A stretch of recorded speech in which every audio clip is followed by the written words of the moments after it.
dans Jeu de puissance. Un petit bet and puck, le 11e. Bon, ça va pas. Vraiment, on est vraiment au fond du trou. Il nous reste 34,78 €.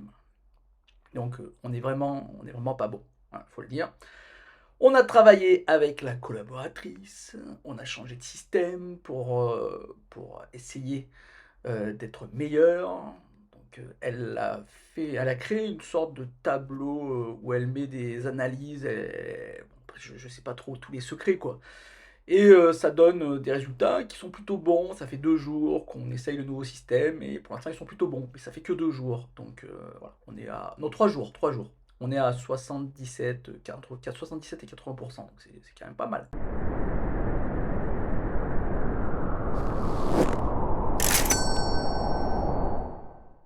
On va regarder les 4 matchs de ce soir. Ma collaboratrice m'a dit certaines choses. Elle s'occupe plus des buteurs, c'est moi qui m'en occupe. Là, je fais des recherches. Mais elle m'a dit que les tendances seraient la Caroline contre les Flyers. Bon, ça me paraît logique. Edmonton qui, se, qui reçoit les Kraken de Seattle. Le Kraken de Seattle qui n'est pas très très bon. Donc Edmonton Oilers qui ont changé d'entraîneur, gros souci. Tout ça a été expliqué dans la vidéo que j'ai postée tout à l'heure. Et Edmonton qui serait favori sur ce match, avec peut-être un Connor McDavid qui va encore marquer, peut-être, mais c'est pas lui qu'on aura choisi comme buteur. Je vais faire quelques combis, je vous dirai combien je dépense en tout. Et il reste 2 matchs où là c'est plus tendu. On a les Islanders contre Vancouver, donc ça se joue au Canada, du côté de Vancouver. Les Islanders qui ont énormément de défaites, 4 défaites de suite. C'est pour ça que ça me paraît compliqué pour les Islanders de gagner contre Vancouver, qui tourne plutôt pas mal. Hein. C'est la meilleure équipe canadienne de l'Ouest. Ça tourne vraiment très très bien dans cette division Pacifique. Et donc, on met logiquement Vancouver. Mais ma collaboratrice met un red flag sur cette rencontre car elle déteste quand une équipe perd trop. Elle dit oui, les séries, il faut que ça se termine. Et voilà, et donc elle dit attention, peut-être que la série des Islanders de New York se terminera ce soir. Ou pas. Moi je pense plutôt pas. Mais bon, c'est mon avis personnel. Et enfin, le Colorado qui accueille Anaheim. Donc en toute logique, ça devrait être le Colorado qui s'impose. Mais attention, énormément de blessés, comme vous pouvez le voir, du côté du Colorado. Énormément de blessés, des blessés importants.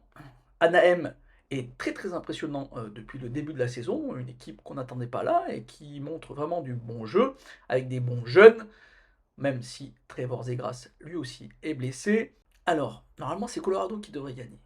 Mais attention, et là, ça sera un pari sec, notre premier pari sec, on va mettre 1 €. On va pas beaucoup parier parce qu'il ne nous reste pas beaucoup d'argent, on veut continuer, donc on va essayer de remonter petit à petit notre bankroll. On va parier sur en sec les Ducks d'Anaheim car ils ont une cote à 3,25 prolongation et tir de barrage inclus. Donc c'est-à-dire que s'ils gagnent en tir de barrage, ça compte. 3,25, c'est énorme. C'est énorme et c'est pour ça qu'on va mettre 1 € parce que les Ducks d'Anaheim peuvent vraiment créer la surprise. Je vous le dis franchement. On va regarder ce match, je pense qu'il peut être intéressant, assez spectaculaire. Il y a des très très bons joueurs des deux côtés de la patinoire. Ensuite, on va faire un petit combi. On va oublier les Islanders et Vancouver parce que le red flag est là. Donc on va oublier, on va pas s'en occuper. On va mettre plutôt les codes sûrs comme la Caroline et Edmonton. Donc les deux en combiné, ça donne une cote à 2,14 et on va mettre 2 €. Ça, c'est pour les équipes, c'est plutôt intéressant, je pense. Je ne sais pas ce que vous en pensez. Et maintenant, on va parler des buteurs. Les buteurs, j'ai fait 2 combis. 2 combis, une combi qui est plutôt sûre, et pourtant les cotes sont plutôt pas mal, parce qu'elles sont tout au-dessus de 3. Je vais mettre Seth Jarvis du côté de la Caroline, qui devrait gagner. Seth Jarvis qui est sur la première unité de jeu de puissance, qui a le meilleur expected goal de son équipe. Donc Seth Jarvis qui pourrait très très bien marquer sur ce match. Ensuite, on va mettre Jordan Schwartz des Seattle, des Kraken de Seattle. On sait que les Oilers d'Edmonton prennent pas mal de buts quand même, la défense est pas terrible, le gardien ne peut pas être à 100% tout le temps, on le sait. Et donc Jordan Schwartz qui est très très fort et tous les on va dire tous les LED sont au vert pour ce joueur car c'est lui qui a le meilleur expected goal, c'est lui qui tire le plus, c'est lui qui a marqué le plus de buts pour son équipe. Donc et c'est lui qui a le plus d'occasions dangereuses pour son équipe. Donc Jordan Schwartz peut être vraiment très intéressant et la cote est très très intéressante pour ce type de joueur à 3,25. Voilà, je vous dis, on ne le prend pas en sec nous, mais ça peut être très intéressant. Un autre joueur qui est aussi avec les LED de vert de partout, c'est McDavish du côté des Ducks d'Anaheim. McDavish, lui aussi, meilleur expected goal pour un certain, pas pour tous, mais pour un certain site, c'est le meilleur expected goal. C'est lui qui a les occasions les plus dangereuses, c'est lui qui tire le plus, c'est lui qui a le plus de buts. Et là, la cote est vraiment très très intéressante. 3,85. Et c'est pour ça qu'en plus de le mettre dans ce combiné, je vais parier 1 € sec sur cette cote de 3,85. Je trouve que c'est un peu cadeau parce que McDavish peut vraiment marquer un but ce soir contre l'Avalanche du Colorado. Et on finit par un joueur qui est en manque de but et qui doit marquer parce que c'est lui qui a, pareil, le meilleur expected goal, c'est lui qui a les occasions les plus dangereuses. Il est sur la deuxième unité de jeu de puissance des Islanders de New York.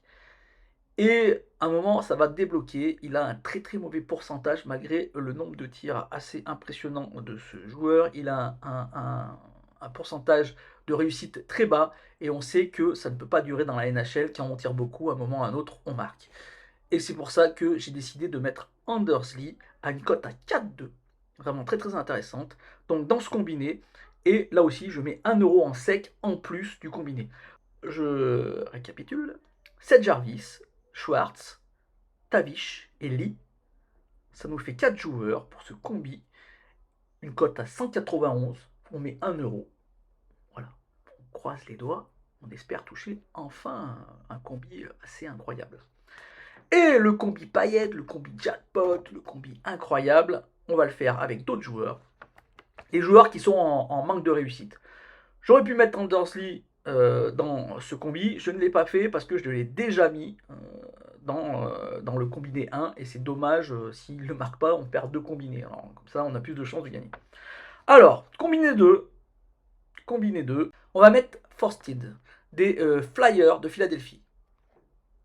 Il joue dans la première unité de puissance et c'est lui qui a, en termes de différence entre expected goal et le nombre de buts qu'il a marqué, c'est lui qui a la plus grosse différence. Donc il est en retard sur le nombre de buts qu'il devrait marquer. Et la cote est vraiment très très intéressante à 5,1. Voilà. Pour l'Avalanche du Colorado, on va mettre Johansen à 3,65. Lui aussi, il est en dessous de ce qu'il devrait marquer. Ensuite, pour les Kraken de Seattle, on va mettre Alexander Wenberg à 6,25. Ça, c'est très très intéressant. Il joue dans la deuxième unité de jeu de puissance. Et lui aussi, il est en manque de buts. Il devrait marquer beaucoup plus de buts que ce qu'il marque. Donc vraiment, 6,25, cette cote est très intéressante. On ne la joue pas en sec parce que nous, on ne joue pas trop d'argent.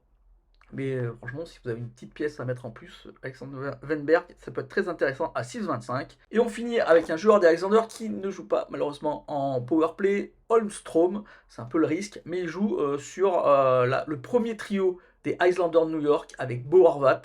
Et lui aussi, il est en manque de but.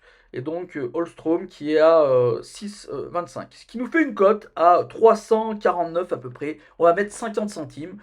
Si on touche, on va bien gagner d'argent quoi, avec 50 centimes. Ce qui nous fait dépenser 6,50 € en tout.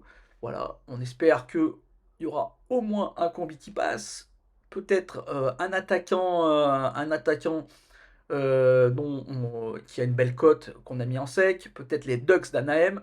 Et si ça marche, on pourrait toucher et remettre un peu de positif dans notre vie et surtout dans notre bankroll. Voilà, j'espère que cette petite vidéo vous a plu, j'espère que ce petit Bet and Puck vous a plu. Si c'est le cas, n'hésitez pas à la partager, à la commenter et à me faire un petit pouce, parce que plus vous ferez de pouces et plus ça me donnera envie d'en faire, et j'en ferai, parce que je ne sais pas trop, en fait, j'ai besoin de savoir si ça vous plaît ou pas pour continuer. Voilà, merci. et à bientôt demain une petite vidéo parce que il se peut, non il se peut pas, c'est sûr même, que je parte du côté de Stockholm à partir de samedi et je vous en parlerai plus demain. Ciao!